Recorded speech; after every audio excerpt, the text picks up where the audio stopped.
তো আজকে গুরুত্বপূর্ণ ঘোষণা, সেটা হলো এসএলএসটি ম্যাথামেটিক্স ক্যান্ডিডেটদের উদ্দেশ্যে যে ডেমনস্ট্রেশন এবং পার্সোনালিটি টেস্টের প্রিপারেশন নেওয়া উচিত কি উচিত নয়। দেখো, তোমাদের সামনে দ্বিতীয় কোনো অপশান নেই যে তোমরা এই 20 মার্কসের যে পার্সোনালিটি টেস্ট এবং ডেমনস্ট্রেশন এটাকে এড়িয়ে যাবে। কারণ আপকামিং যে সমস্ত এক্সামগুলো আছে সেগুলো যদি আমি ভালো করে দেখি বা লক্ষ্য করো, তোমরা সমস্ত এক্সামে কিন্তু এখন এই ডেমনস্ট্রেশন আর পার্সোনালিটি টেস্ট কিন্তু কম্পালসারি হয়ে গেছে। সেই হিসাবে আপার প্রাইমারি থেকে শুরু করে টিজিটি পিজিটি প্রাইমারি টেট সব জায়গাতেই কিন্তু তোমার পার্সোনালিটি টেস্টের ভালো রকম নাম্বার রাখা হয়েছে, 20 মার্কস আছেই।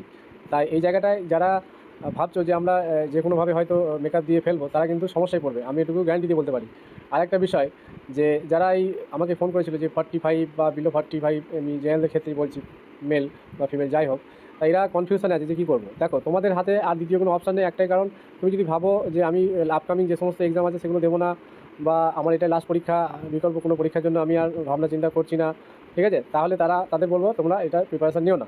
কারণ তোমরা কোয়ালিফাই করবে কি করবে না, তোমাদের মধ্যে একটা কনফিউশন আছে। তা আমি যে কাট অফ বলেছি ওই কাট অফের মধ্যেই দেখবে থাকবে, কাট অফ তোমরা দেখে নিও ভিডিওতে। আর দ্বিতীয় বিষয় হচ্ছে, তোমরা যদি এই জায়গাটায় প্রিপারেশান নিয়ে থাকো, তাহলে নেক্সট আপকামিং এক্সাম যেগুলো আছে সেখানে তোমাদের কাজে লাগবে। আর এটা যদি কোয়ালিফাই করে যাও, এই মার্কস যাদের আছে 40 থেকে 45, জেনারেলদের ক্ষেত্রে বলছি, এই মেলদের ক্ষেত্রে দেখবে আমি কাটা বলেছি 45, আর ফিমেলদের ক্ষেত্রে বিলো 45। তাই এই মার্কস মানে 40 to 45-এর মধ্যে যাদের আছে, তাদের আমি সবাইকে বলবো ইন্টারভিউ বা পার্সোনালিটি টেস্ট যাই বলি বা ডেমনস্ট্রেশন, এই জায়গাটায় 20 মার্কসটা কিন্তু ভাইটাল হয়ে যাবে। কারণ কেউ হয়তো পেলো, রিটেনে 50 পেয়েছে, আমি কথাই বলছি, কিন্তু ওখানে 5 পেয়ে গেল, হতেই পারে। কারণ একজন ভালো দক্ষ টিচার হতে গেলে রিটেনটা ম্যাটার করে না। তোমার পার্সোনালিটি টেস্ট, ডেমনস্ট্রেশন, তুমি কীভাবে আন্তরিকতার সাহায্যে পড়াচ্ছ, কতটা তোমার ব্যক্তিত্ব ওখানে পেশেন্ট কাজ করছে, সেগুলো কিন্তু দেখা হবে।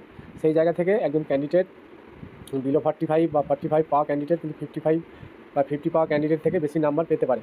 সেই জায়গা থেকে তুমি কিন্তু ভালো মার্কস পেয়েও কিন্তু পিছিয়ে যেতে পারো। সেই জায়গাটা যদি ধরে রাখতে চাও, আর যারা একটু কম নাম্বার আছে তাদের তো এটা কম্পালসারি, তাদের এই জায়গাটাতেই ভালো করতে হবে আপকামিং সমস্ত এক্সামকে মাথায় রেখে, প্লাস এসএলএসটি 2025-এর পরীক্ষাটাকেও, যে সামনে আমাদের ইন্টারভিউ বা ডেমনস্ট্রেশন আছে, তাদের ক্ষেত্রেও এটা কম্পালসারি যে তোমরা এই জায়গাটা যদি ভালো করতে পারো, তোমাদের থেকে যারা একটু বেশি মার্কস আছে তারা কিন্তু তোমার থেকে পিছিয়ে যেতে পারে। এখানে 0.5 নাম্বারও কিন্তু চাকরি পাওয়ার ক্ষেত্রে ভাইটাল হয়ে যায়। সেই জন্য কোনো মার্কস, যেহেতু পরীক্ষাটা এখনও শেষ হয়নি, নাম্বার কিন্তু এখনও 20 নম্বর বাকি আছে। যাদের ওই একাডেমিক 10 আছে তাদের তো ভালোই, তাদের নেওয়ার কোনো ভাবনা চিন্তা করার দরকার নেই তাদের, ওইখানে তুমি ফুল মার্কসই পেয়ে যাচ্ছ। কিন্তু এখানে 20 নম্বরটা কিন্তু মোস্ট ইম্পর্টেন্ট হয়ে যাবে। সেই জন্য সমস্ত যারা এসএলএসটি ম্যাথামেটিক্স ক্যান্ডিডেট আছে, আমি যে কাট অফ বলেছি সেই কাট অফ যদি থাকে, তোমরা প্রিপারেশান নিতে পারো, এবং তোমাদের আপকামিং এক্সামগুলোর ক্ষেত্রেও কিন্তু কাজে লাগবে। তুমি যদি ভাবো হ্যাঁ আমি কোনো পরীক্ষা দেবো না, সেটা আলাদা ব্যাপার। কিন্তু যাদের এই 40+ স্কোর আছে এই রিটেনে, তারা কিন্তু অবশ্যই প্রিপারেশানটা নাও, কোনো এক্সপার্টের সঙ্গে কানেক্টেড থাকো, সেখানে কীভাবে শেখানো হচ্ছে বা কোন জায়গাগুলো জোর দেওয়া উচিত, পড়াশোনার মধ্যে থাকতে